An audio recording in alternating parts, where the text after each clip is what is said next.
রোগীর মৃত্যুকে কেন্দ্র করে উত্তপ্ত কৈলাসহর। করোনাকালীন সময়ে মানুষকে বাঁচানোর তাগিদে জীবনের ঝুঁকি নিয়ে কাজ করেছিলেন স্বাস্থ্যকর্মীরা। তাদের সেবা এবং পরিষেবার কারণেই বহু রোগী সুস্থ হয়ে নতুন জীবন পেয়েছেন। তারাই যখন স্বাস্থ্য পরিষেবা প্রদান করতে গিয়ে শারীরিকভাবে আক্রান্ত হন, তখন এই লজ্জা গোটা সমাজকেই কলঙ্কিত করে। দ্য হোপ সংস্থা পরিচালিত ঊনকোটি হাসপাতালে ঘটে যাওয়া এক অপ্রীতিকর ঘটনার পর বিকেলে সাংবাদিক সম্মেলনের মধ্য দিয়ে মিলিত হয়েছেন কর্তৃপক্ষ। এই সাংবাদিক সম্মেলনে উপস্থিত ছিলেন হাসপাতালের chief operating officer Rajiv Roy, intensive ও emergency specialist doctor Harsimran Singh, doctor Dwaipayan Karmakar এবং প্রসূতি ও স্ত্রীরোগ বিশেষজ্ঞ ডক্টর সঙ্গীতা বৈদ্য। বিস্তারিত জানতে ভিডিওটি দেখুন। Bureau report, Dharmanagar live. একটা ইনসিডেন্ট নিয়ে আজকে আপনাদেরকে ডাকা এবং অনেক অনেক ধন্যবাদ যে আপনারা মূল্যবান সময় থেকেও বের করে আমাদের এখানে এসছেন, আমাদের ডাকে সাড়া দিয়েছেন। কারণ আপনারা হচ্ছে মাধ্যম, আপনাদের মাধ্যমে আমরা এক্সপ্লেন করতে পারবো যে ঘটনাটা কি হয়েছিল এবং মানুষের মধ্যে যাতে ভুল ভ্রান্তি না থাকে সেই জন্যই আমাদের আজকে আপনাদের সঙ্গে কথা বলা। তো বেসিক্যালি আমরা আমাদের গতকালকে যেটা হয়েছিল, ঘটনাটা হচ্ছে দুপুরবেলায় একটা পেশেন্ট ধর্মনগর হাসপাতাল থেকে রেফার করা হয়েছে, একটা গাইনি পেশেন্ট। তো ধর্মনগর হাসপাতাল থেকে রেফার করা হয়েছে খুব ইমার্জেন্সি অবস্থায়। তার অলরেডি পালমোনারি ইডিমা ছিল এবং তার একটা কার্ডিয়াক অ্যারেস্টের মতো করেও নিয়ে এসেছিল। তো অ্যাম্বুলেন্স থেকে নামার সঙ্গে সঙ্গে আমরা আগে ট্রিটমেন্ট শুরু করি, আমাদের যারা ডক্টর আছে তারা ট্রিটমেন্ট শুরু করেন ইমার্জেন্সিতেই। তো ওনার ইমার্জেন্সিতে একটা হার্ট অ্যাটাক হয়ে যায়। তো হার্ট অ্যাটাকটাকে সিপিআর করে অনেক কিছু করে রিভাইভ করা হয়েছে, করে তারপর পেশেন্টটা মোটামুটি স্টেবল ছিল, মানে ওই হার্ট অ্যাটাকের পরে যেরকম স্টেবল থাকে। তো তারপরে ওনার একটা ইউএসজি করা হলো। ইউএসজি করে দেখা গেছে যে ওনার পেটে যে বাচ্চাটা আছে সেই বাচ্চাটা মৃত। তো সেটা আমাদের কাছে ইউএসজি রিপোর্টও আছে, আমি একবার শো করে দিতে পারি আপনাদেরকে। হচ্ছে এবার বাচ্চাটা মৃত, কিন্তু এবার হচ্ছে মাকে যেহেতু বাচ্চা মৃত, তো মাকে বাঁচানোর উদ্দেশ্যটাই আমাদের কাছে ইম্পর্টেন্ট। কারণ এটাই আমাদের যারা ডক্টররা আছেন তাদের মেইন কর্তব্য হচ্ছে আগে পেশেন্ট বাঁচানো। টাকা পয়সা সেই সব তো থাকেই, ঠিক আছে, কিন্তু তার থেকেও আমরা পেশেন্ট পার্টিকে কনসেপ্ট নেওয়া হয়েছে যে আপনাদের যদি অপারেশন করেন তাহলে তো আমাদের ডাক্তার, অ্যানেস্থেসিয়া সব চার্জ মিলে এত টাকা খরচা হতে পারে। তো ওনারা এগ্রি করেছেন, সাইনও করে দিয়েছেন। আমরা এটা দেখিয়ে দিতে পারবো যে কত টাকা লাগবে, উনি সাইনও করে দিয়েছেন, বলে যে টাকার কোনো অসুবিধা না, আপনার ট্রিটমেন্ট করেন। কিন্তু আমরা এটাও অ্যাওয়ার করে দিয়েছি যে পেশেন্টের অবস্থা খুবই খারাপ, আমরা শুধুমাত্র চেষ্টা করতে পারবো, বাকিটা ভগবানের হাতেই থাকবে। তো ওনারাও এটা এগ্রি করেছেন যে এটাই নিয়ম হয়, যার যিনি যেরকম ভাবে মৃত্যুটাকে তো আমরা আটকাতে পারবো না, আমরা শুধু মাধ্যম ট্রিটমেন্ট করতে পারবো। তো যাই হোক, ওনার এবার পেশেন্ট পার্টি মানে ইয়ে করলেন যে কনসেন্ট দিলেন যে পেশেন্টটাকে সার্জারি করার জন্য, করে বাচ্চাটাকে বের করে যাতে মাটাকে বাঁচানো যায়। কারণ অলরেডি দুদিন ধরে বাচ্চাটা মরা বাচ্চা পেটে আছে, তো মার অলরেডি অনেক কিছু প্রবলেম হয়ে গেছে। তো এটা আপনারা জানবেন, একটা মৃত বাচ্চা যদি দুদিন ধরে পেটে থাকে তো মার কি অবস্থা হবে। তো একলিমশিয়ার মতো হয়ে গেছে, উনি অনেক অনেক খারাপ অবস্থা, হার্টে প্রবলেম হয়ে গেছে, পুরো বডিতে বিভিন্ন রকম প্রবলেম, মাল্টি অর্গানে প্রবলেম হচ্ছিল। তো যাই হোক, আমরা আমাদের ডাক্তাররা যারা আছেন তারা তো চিকিৎসা করবেনই। তো আমরা ইমিডিয়েট ওনাদের কনসেপ্ট নিয়ে আমাদের ওটিতে নেওয়া হলো, ওটিটা সাকসেস হলো এবং পেশেন্ট বাচ্চাটাকে বের করা হলো। বের করে বাচ্চার গার্জিয়ানকেও তাদেরকে দেখিয়ে দেওয়া হলো যে মৃত বাচ্চা এটা। তো ওটি থেকে শিফট করে আইসিইউতে গেছেন। তো পেশেন্টও তখন খারাপই ছিলেন। আইসিইউতে যাওয়ার পরে পেশেন্ট আবার কার্ডিয়াক অ্যারেস্ট হলো। তো তারপরে আবার রিভাইভ করার অনেক চেষ্টা করা হলো, তারপরে আমরা ওনাকে আর বাঁচানো যায়নি, এত চেষ্টার পরেও বাঁচানো যায়নি। তো সেটা অবধি তো ভালো, ঠিক আছে, পেশেন্ট পার্টিকেও জানানো হয়েছে, তো পেশেন্ট পার্টিও সব ঠিকঠাকই ছিল, কোনো অসুবিধা নেই। কিন্তু ওনাদের এবার একটা, যেহেতু উনি কনসেন্ট দিয়েছেন এত টাকা বিল আমাদের খরচাটা, তো আমরা বললাম যে ঠিক আছে, পেশেন্ট যেহেতু মারা গেছে সবারই আপনারাও, আমাদেরও খারাপ লাগছে, আমরা বিল কমিয়ে দিচ্ছি, মোটামুটি আমাদের খরচাটা আপনারা দিন। হ্যাঁ, তো যাই হোক, ওনারা বলছে আমাদের অসুবিধা নেই, আমরা টাকাটা নিয়ে আসছি, আমাদের একটু ঘন্টা 2 ঘন্টা সময় দিন, আমরা 2 ঘন্টার মধ্যে টাকাটা নিয়ে এসে আমরা বডিটাকে নিয়ে যাবো। ভালো কথা, কোনো অসুবিধা নেই।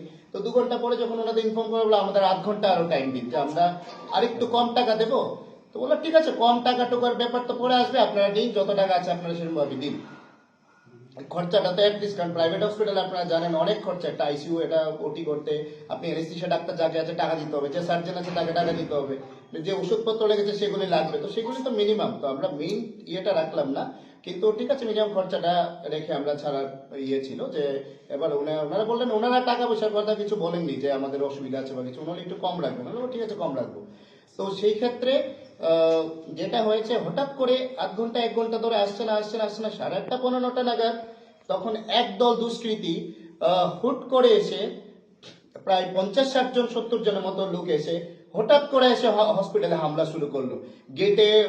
গেটের মধ্যে হামলা করলো, প্রথম সিকিউরিটি থেকে ধাক্কা দিয়ে বের করে দিল, আমাদের নার্সদের ধাক্কা দিচ্ছে, হাত ধরে টানছে। এরা একটা বিশাল বিকট সাউন্ড করলো। এই বিকট সাউন্ডের ফলে আমাদের যারা আরো পেশেন্ট ছিল আইসিইউতে বা অন্যান্য ডিপার্টমেন্টে একটা রায়টের মতো একটা শুরু হয়ে গেছে এখানে। এবার সবাই আমাদের যারা ডাক্তার ছিলেন, আরএমও ছিলেন, উনি মানে নিজের প্রাণটা কোনো রকম বাঁচিয়েছেন ওখান থেকে। নিচে ইমার্জেন্সি পেশেন্ট ছিলেন, সেই আমাদের ট্রিটমেন্ট করতে দিচ্ছিলেন না। তো এটা একটা হসপিটালে যদি এরকম হয়, কে বা কারা সেই দুষ্কৃতীরা আমরা জানি না। আমরা শুধু একটাই আমাদের আবেদন, আমরা বিচার চাই। আমরা সত্যি কথা বলি আপনাদের, আমরা আগরতলা থেকে, আমি নিজের বাড়িঘর ফেলে 4 দিন আমি এখানে থাকি, আমার ফ্যামিলি পেলে আমার কিছু যায় আসে না। আগরতলায় আমাদের 3-4টা হসপিটাল আছে, আমরা এখানে হসপিটাল না করলেও কিছু না। কিন্তু আমরা এই ঊনকোটি ডিস্ট্রিক্টটাকে ডেভেলপমেন্ট করার জন্য দেখুন ওটিতে কি না এনেছি। ওটিতে আমরা সিআর মেশিন করেছি, এখানে দেখছি যে গ্যাস্ট্রো পেশেন্ট প্রচুর, এন্ডোস্কোপি কন্ডোস্কোপি মেশিন আনছি, প্রতিনিয়ত প্রতি মাসে 50-60 লাখ টাকার মেশিন কিনছি। এবং আমরা আরো অনেক কিছু প্ল্যান করছি যে যত মেশিনগুলি এখানে নেই, মানুষ কেন যাবে বাইরে, এখানে যদি আমরা ট্রিটমেন্টটা দিতে পারি। কারণ এদিকে আপনি ধর্মনগর যান, কৈলাসহরে কোথাও ক্রিটিক্যাল ট্রিটমেন্ট হচ্ছে না। তো ক্রিটিক্যাল ট্রিটমেন্টটা যদি আমরা দিতে পারি, মুমূর্ষ রোগীকে যদি আমরা বাঁচাতে পারি, সেটা অ্যাচিভমেন্ট। আমরা এখানে প্রায় কতগুলি এক্লিমসিয়া কেস করেছি যেগুলি আমাদের এই হসপিটালে না থাকলে লোক বাঁচতই না, এবং কতগুলি আমরা পেশেন্টকে বাঁচিয়েছি এখানে। ইমিডিয়েট আমাদের 2 মিনিটের মধ্যে ইনকিউবেশন হচ্ছে, 2 মিনিটের মধ্যে ভেন্টিলেটর হচ্ছে, আমাদের সেন্ট্রাল লাইন অক্সিজেন। আমরা সারা দিন রাত্র পরিশ্রম করে ডাক্তাররা নার্সরা পরিশ্রম করছি, এবং আমরা এখানে যত ধরনের সার্ভিসকে অ্যাড করা যায় সেটা আমরা কন্টিনিউ করে যাচ্ছি। এবার যদি কৈলাসহরবাসীর যদি সেই আশীর্বাদটুকু যদি আমরা না পাই, সেই সহযোগিতা যদি না পাই, তাহলে আমরা কিভাবে আগে নিয়ে যাব।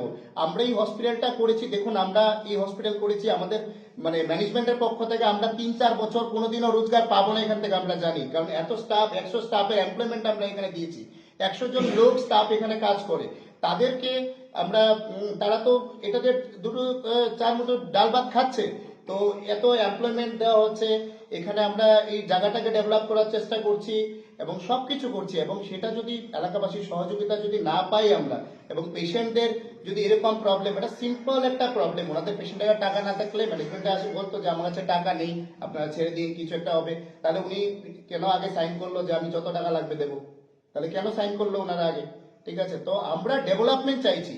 এবং একটা মনে রাখবেন যে একটা যদি জায়গা ডেভেলপ করতে হয়, গভর্নমেন্ট আর প্রাইভেট মিলেই তাকে ডেভেলপমেন্ট করতে হবে। কখনো গভর্নমেন্ট টাকাও পারবে না, প্রাইভেটও পারবে না।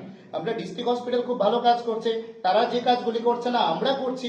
আমাদের যে 1-2 যেগুলি সার্ভিস নেই ডিস্ট্রিক্ট করছে, এরা করছে, আমরা মিলে জুলে ভালো করে কাজ করছি।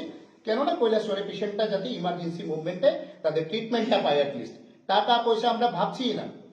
আমরা যে টাকা নিয়ে শুরু করেছিলাম, যে রেটস, সেই রেটস আমরা অলরেডি অনেক কমিয়ে দিয়েছি। আমরা প্রতিদিন 2 ঘন্টা ফ্রি ওপিডি সার্ভিস রাখছি।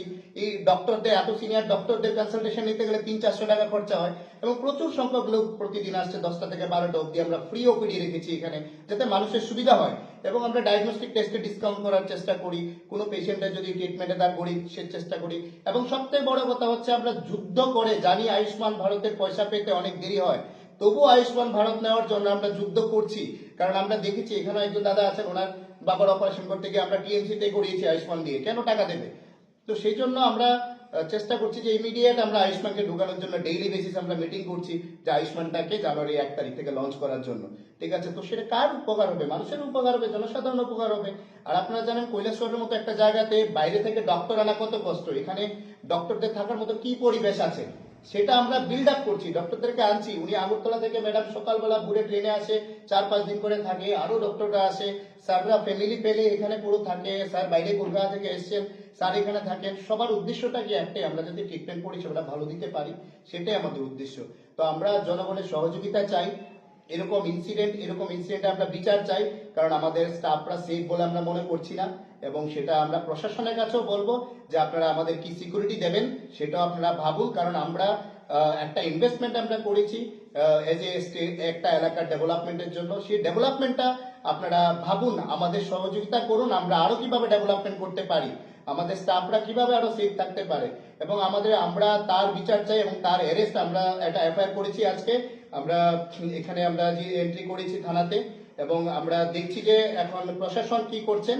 প্রশাসনের কাছে আমরা দ্বারস্থ হয়েছি এবং আমাদের যে মেয়েদেরকে অ্যাসাল্ট করা হয়েছিল তারাও আজকে বিকালে কেস যাবে এবং আমাদের ডাক্তারদের যাদেরকে ইয়ে করা হয়েছিল তাদেরও যাবে।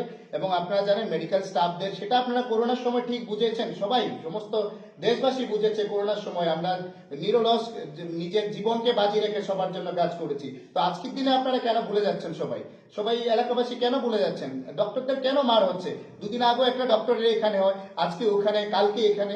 ডক্টরদের উপর মারার নীতিটা ছাড়ুন, কারণ আপনার জন্ম ডাক্তারদের হাতে হয়, মৃত্যু ডাক্তারদের হাতেই হয়। আর এবং ভারতবর্ষে না, সারা ওয়ার্ল্ডে 95% লোক হসপিটালে মারা যায়, সেটাই নিয়ম। সেটা কেউ ক্রিটিক্যাল অবস্থায় যাবে, তাহলে আমরা বলতে পারতাম তাহলে কেন রতন টাটাকে বাঁচানো যায়নি। ওনার তো টাকার কোনো অভাব নেই, ওনার মৃত্যুর একটা দিন ছিল, সেই জন্য উনি মৃত্যুবরণ করেছেন। তো সেটাই আমাদেরকে ভাবতে হবে, এবং আপনাদের মাধ্যমে আমরা এই প্রচারটা সারা দেশ জুড়ে আমরা জানাতে চাইছি। এবং যে যেন ডাক্তারদের উপর আক্রমণ আর নার্সদের উপর আক্রমণ, সেটা কিন্তু প্রচন্ড ভাবে অন্যায়। কারণ হচ্ছে একটা নার্স, সে তার পুরো বাড়িঘর ফেলে এতভাবে একটা পেশেন্টের শুশ্রূষা করে একটা হাসপাতালে ভর্তি থাকলে। আমার মা বাবা যদি ভর্তি হয়, আমি কতক্ষণ হাসপাতালে থাকছি, কিন্তু সেই নার্সটা কন্টিনিউ তার সেবা, তাকে খাইয়ে দেওয়া শুরু করে, টয়লেট করানো থেকে শুরু করে সমস্ত কিছু করছে। তো আপনাদের মধ্যেও সবার মধ্যে সিম্পিতি থাকা দরকার, দেশবাসীর মধ্যে সিম্পিতি থাকা দরকার, যে নার্সটা আমাদের জন্য কি করছে তাকে আমরা কিভাবে হাত তুলবো। সেটা কিন্তু প্রচন্ড অন্যায়। আপনাদের মাধ্যমে আমরা বিচার চাই, আপনাদের মাধ্যমে এটাকে আপনি ছড়িয়ে দিন, যাতে মানুষ আগামী দিনে কোথাও একটা যদি কিছু, কোনো ডাক্তার, কোনো হাসপাতালটা পাবলিক প্রপার্টি। এই হাসপাতালটা শুধু আমাদের না, এই হাসপাতাল পুরো কৈলাসবাসী, এই হাসপাতালটা পুরো ঊনকোটি ডিস্ট্রিক্টের। এই হাসপাতাল থেকে যদি 2জন রোগী ভালো হয় তাহলে সেটা সবারই গর্ব। এই হাসপাতালে যদি ভালো দুটো ডাক্তার আসে তাহলে সবারই গর্ব। এরকম যদি মারামারি ঘটনা থাকে তাহলে ভালো ডাক্তাররা আসবে না এখানে। কেন আসবে? ডাক্তাররা তো, তাদের চাকরির অভাব নেই, তারা ভারতবর্ষে যে কোনো জায়গায় চাকরি পাবে, কেন এখানে আসবে? তো সেই জন্যই আমরা এটাকে প্রচন্ড ভাবে বিরোধ করছি। আপনাদের মাধ্যমে আমরা ইমিডিয়েট তাদেরকে অ্যারেস্ট দাবি করছি এবং তাদের যথাযথ শাস্তি দাবি করছি, যাতে আগামী দিন কেউ যাতে ভয়ে এই কাজটা না করতে পারেন।